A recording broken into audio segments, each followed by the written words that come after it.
Biruin mo yung snow na yan, no? Grabe. Makapal ano? Sobrang kapal pa. Hmm. Napapagod na nga ako eh. Hmm. Saan ba kita pwedeng ilagay? Dali. Lagay kita dito. Yung kay Robert sinasakyan na, yung blow. Dala na ni Robert yun. Hmm. Pumasok na si Robert. Pumasok na. Ay.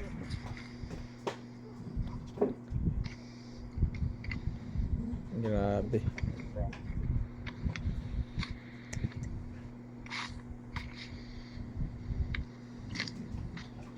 Pagod na ako.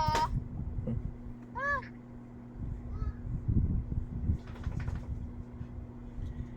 Grabe talaga anak ko, grabe ang kapal. Alas 9 na.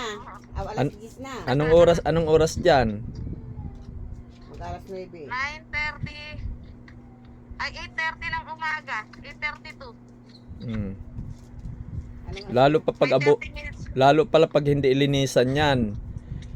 Eh mas lalong Hindi ka pwedeng umandar ng ganito. Wala ka makikita. pagkagan ano. Paano 'yan yung katulad niyan, ang kapal ng dadaanan mo? Nadadaanan mo sa kalsada, 'di ba ang kapal? Oo. Nabilisan mo na Natural Prinsip. lang. Malilate ka na. Di pa. Hmm. Kaya nga 30 minutes yung ano eh.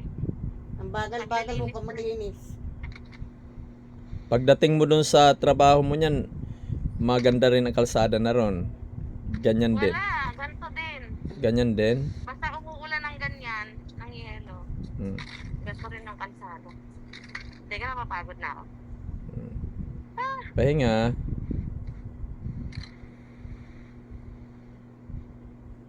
Hindi sana ako mag-aalmusal kanina.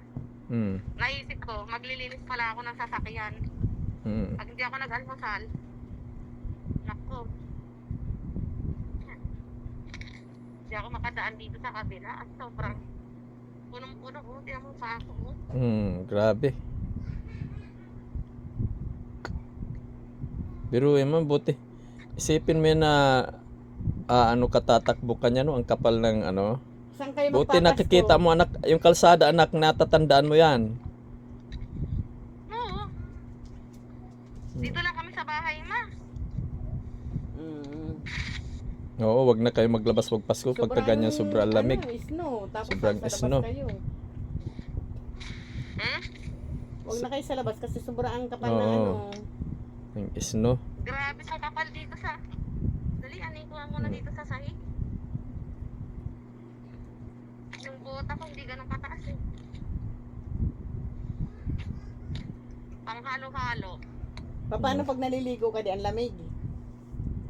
Mainit na tubig na. Nagsusugat nga yung balat ko eh. Sa init, Sa lamig. Sa lamig. Sugat yung balat ko. Yan dapat lagi na makapal ang jacket. Hmm. Bumili nga akong jacket kahapon nitong binili. Ang daming jacket sa ukay. Pag uwi nyo dito, din nyo naman dadali yan. Kaya nga. Ano naman yan dito? Ay.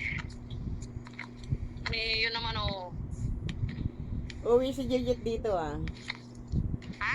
Uwi si Juliet sa ano, Lunes. Malapit lang naman ang Australia, May. Kung nasa Australia kami, malamang palagi din kami nandiyan dyan. 2 days lang daw siya dito. Si Nining ang pupunta dito, mag-aeroplano. Hindi kagaya ng ano, dito.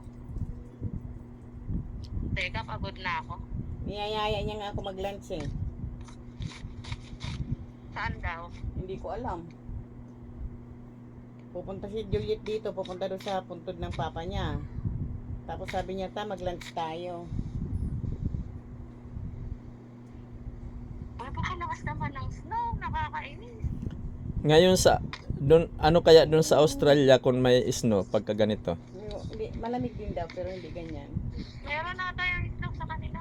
Hindi daw diyan ganyan, sabi Prese. Sabi nga niya, alam mo ta, gusto nga namin pumunta ng Canada. Ano sila, travel. Magta-travel daw sila diyan para maranasan daw niya yung snow.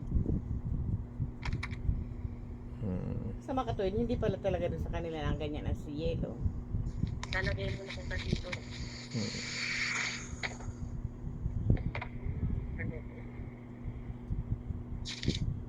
Wala, nabasa.